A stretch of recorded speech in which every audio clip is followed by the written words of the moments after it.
Oi, boa noite, gente, tudo bem? Sejam bem-vindos ao curso de ECG. Desculpa pela demora, a gente estava ainda organizando aqui algumas coisas. E sejam bem-vindos ao curso de ECG, a gente fez com muito carinho. Eu sou a Camila, eu sou presidente atual da LAC, Liga Acadêmica de Cardiologia da USC de São Paulo, e a gente trouxe esse curso que a gente fez com muito carinho, muito planejamento, e a gente trouxe muitas surpresas para vocês.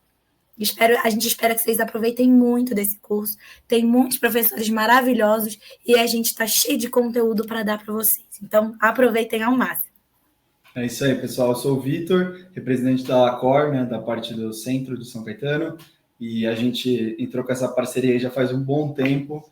Planejamos bastante para dar certo. Estou aqui na passagem de gestão, então espero que vocês aproveitem. Já foi um sucesso, tem mais de 200 inscritos e mais de 115 aí assistindo ao mesmo tempo. O doutor está bastante feliz, então espero que a gente comece com o pé direito. Como a Camila falou, tem bastante surpresa, então espero que vocês fiquem até o final e com certeza já é um sucesso. Então, parabéns aí pelo empenho de todo mundo de estar essa hora aí assistindo e começando a aprender um pouco mais sobre ECG. Vamos lá, vamos com tudo, então. Então, gente, eu vou introduzir o doutor. Primeiramente, eu gostaria de trazer ao palco o doutor Bruno Pinotti. Doutor Bruno Pinotti, ele fez graduação em medicina na Faculdades Integradas do Padre Albino, FIPA, de Catanduva. Fez especialização em medicina de urgência e emergência e pós-graduação no Instituto Israelita do Ensino de Pesquisa Albert Einstein. Fez pós-graduação no Instituto Israelita de Ensino de Pesquisa Albert Einstein. Ele também fez anos de residência médica de clínica na Santa Casa do Paranavaí, no Hospital Regional do Noroeste do Paraná, e também fez os 2 anos de residência médica em cardiologia no Hospital da Base de São José do Rio Preto, na FAMERP. E ele está fazendo especialização em cardiointensivismo pelos Centros, artimologista do Instituto Dante Pazanese de Cardiologia. Gostaria de trazer ao palco o doutor Bruno. Seja bem-vindo, doutor Bruno. Muito obrigada pela sua presença na aula hoje. A gente gostaria de agradecer imensamente pela sua presença, pelo senhor topar dessa aula para a gente. Um doutor super renomado, né, doutor? Fala sério, muito boa. Muito obrigada pelo senhor topar essa aula. Obrigada pelo senhor ter a disponibilidade, o tempo, para poder ensinar para a gente. Boa noite, Camila. Boa noite a todos. Imagina, um prazer enorme para mim poder estar aqui com vocês aí essa noite. Agradeço aí novamente o convite, tá? Parabéns pela parceria, pelo belo trabalho que vocês estão fazendo. Eu acho que o Brasil, os estudantes de medicina precisam disso, né? Nós precisamos divulgar conhecimento. Conhecimento, quando é guardado, ele perde seu significado, ele perde sua validade, né, Camila? Então, eu acho que é muito importante essa interação, esses cursos, esses projetos aí educacionais, eu acho muito válido, tá? Agradeço aí pela apresentação e apesar de a Camila ter falado que eu estou cursando aí a ritmologia, eu já tô um pouquinho mais velho, Camila. Eu já terminei, eu sou ritmologista, né, também pelo Dante Pazanese, sou cardiologista e ritmologista, tá? E também tenho formação em terapia intensiva e cardiointensivismo. Então, vocês viram que eu só gosto de coisa tranquila, né? Paciente cardiológico, cardiopata, paciente de terapia intensiva, as arritmias cardíacas. Então, eu acabo atuando aí com pacientes graves, e é o que eu gosto de ensinar, é o que eu gosto de discutir, é o que eu gosto de participar no meu dia a dia. E o tema que eu fui convidado a falar hoje, pessoal, é o ECG normal, né? É o eletrocardiograma normal.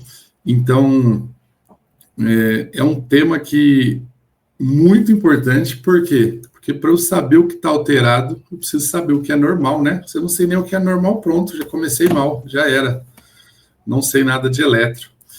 E outra, quando a gente vai falar de ECG normal, pessoal, a gente tem que saber uma palavra que chama, uma frase, na verdade, que são as variantes, né, da normalidade. As variações da normalidade. Por quê? Porque o eletro, ele se camufla muito. Vocês vão ver que são eletros diferentes. Por quê? Porque são pessoas diferentes, são sexos diferentes, são idades diferentes, tá? E é por isso que a primeira coisa, quando a gente recebe um eletro em mãos, que a gente tem que perguntar aí para quem está mandando esse eletro, é qual que é o caso? Qual que é a idade desse paciente? Qual que é a identificação desse paciente? Tá? É homem? É mulher? O critério de infarto muda, por exemplo, infarto com supra, quando a gente vai classificar lá o supra, muda se é homem ou mulher, um obeso, um paciente mais magro, um idoso, um paciente novinho. Você acha que um eletro de um bebezinho de colo de 2 meses é igual de um paciente adulto ou de um idoso? Lógico que não. E o que é normal, às vezes, para o bebezinho lá, pode ser normal para o idoso. Então, a identificação é muito importante. Não basta só jogar o eletro lá e falar, e aí, o que você acha? Não. Quero saber o sexo, quero saber a identificação, quero saber a idade desse paciente para eu poder falar alguma coisa ali. Tá? E só um recado antes de a gente ir adiante, quem tiver no notebook aí e tirar foto, ou quem fazer prints aí, colocar no Instagram, tá? Eu vou fazer um sorteio depois do meu curso. Eu tenho um curso de eletrocardiograma, um curso online gravado, que se chama ECG no Ato, tá? Eu vou até colocar aqui para vocês já. E esse curso eu vou fazer sorteio aí. Eu vou até aumentar aí pelo público ter sido maior, Camila. Eu tinha falado aí que fazer sorteio de eu vou sortear aí 4 cursos para vocês, tá bom?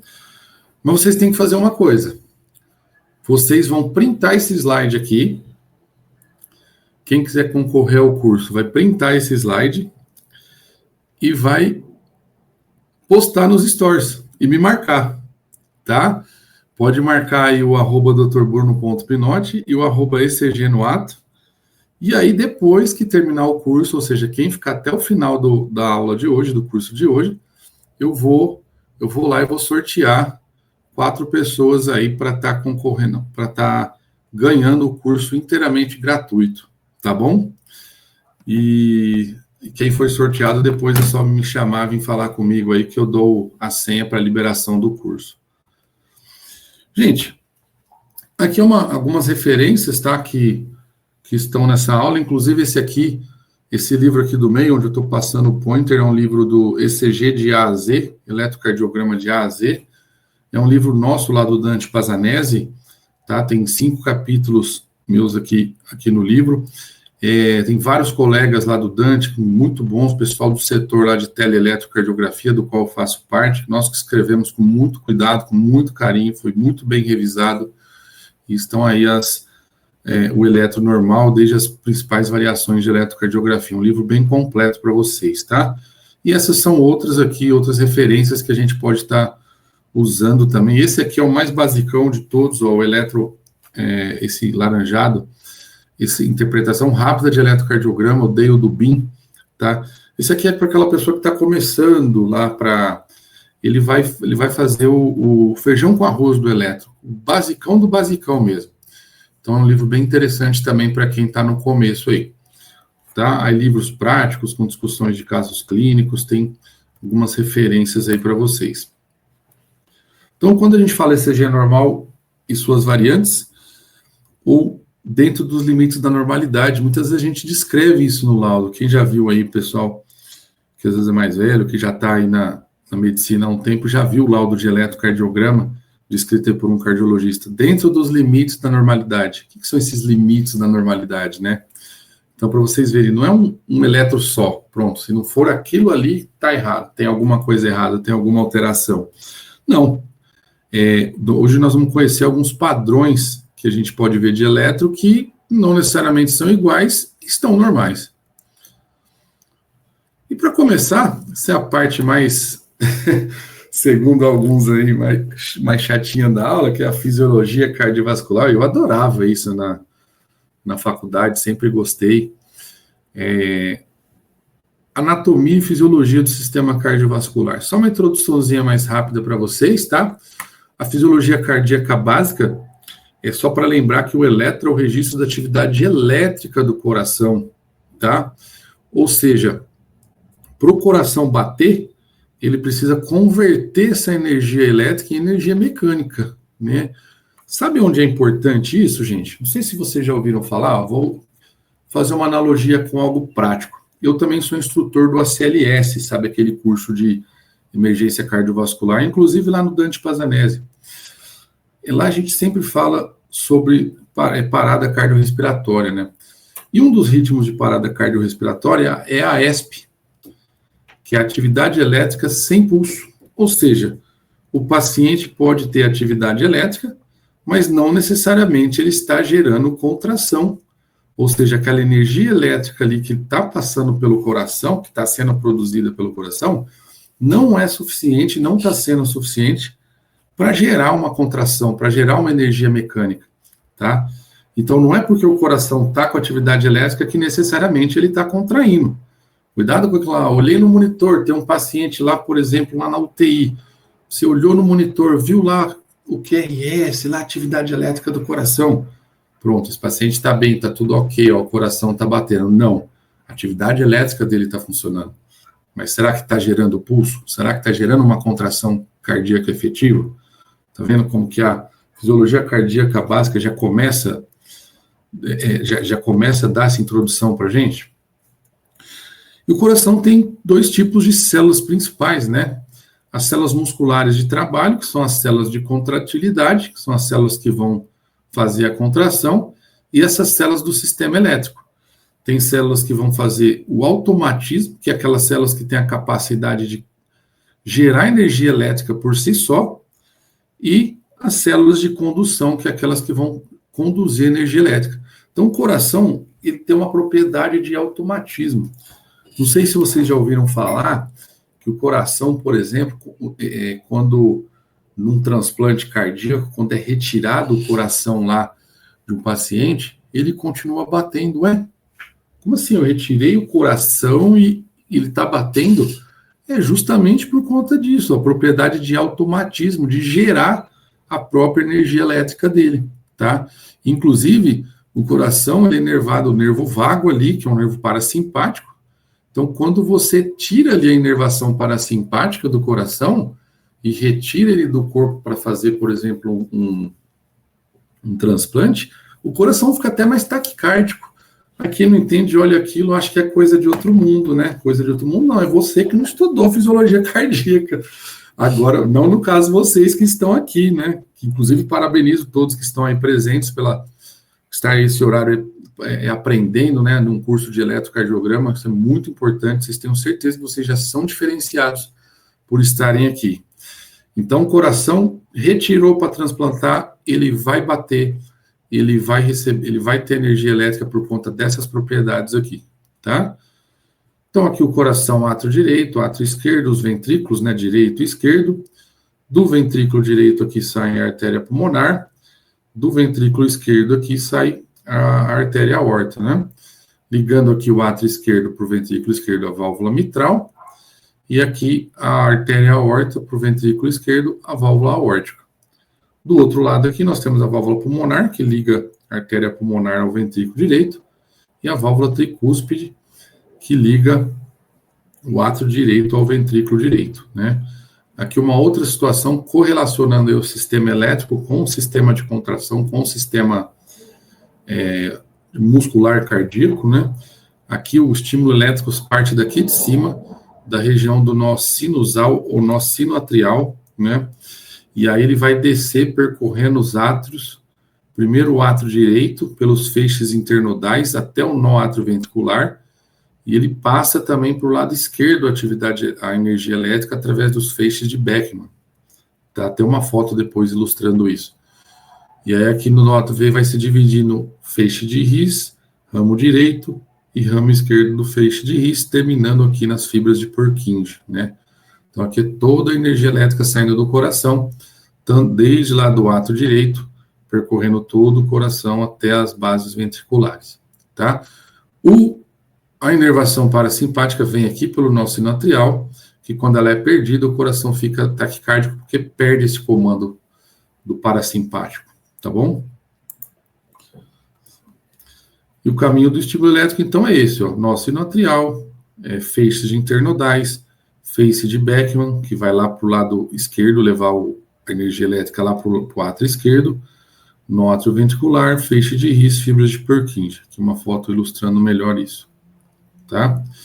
E durante a passagem dessa energia elétrica aqui, da parte superior para inferior do coração, eu consigo medir essa energia elétrica, tá? Que está sendo gerada aqui. E conforme a energia elétrica vai percorrendo o coração, eu vou formando aqui umas ondas elétricas, tá vendo?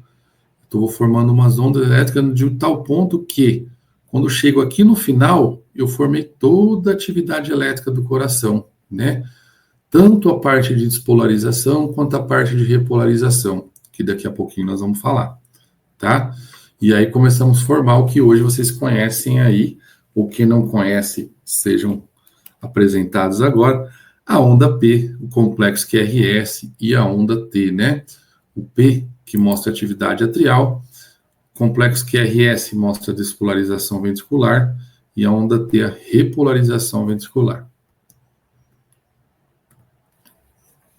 Então, essa aqui é a função do sistema de condução, conduzir o estímulo elétrico rapidamente para tornar possível a contração dos ventrículos, né? E a contração acontece quase simultaneamente por conta disso. Quando tem algum bloqueio aqui, por exemplo, nesse sistema de condução, que vocês vão ver provavelmente aí em outras aulas, né? O que acontece? A condução elétrica ela é retardada, ela vai passando de célula a célula. E a condução de célula a célula, quando está fora desses caminhos aqui, a condução célula a célula, ela é muito lenta, tá? É muito lenta. Outra coisa interessante para falar do sistema de condução, pessoal, é que o estímulo elétrico ele sai mais rápido daqui de cima, sabe? Às vezes, 150, 200 de frequência aqui em cima. Só que nós temos o nó atrioventricular, que é o nosso filtro, que eu costumo falar para os alunos aí e falar para os residentes, que é o famoso pedágio, né? Você imagina que isso aqui é uma estrada, tá? Uma estrada rápida, que está descendo vários carrinhos aqui, ou seja, vários estímulos elétricos, acompanhando o pointer aqui,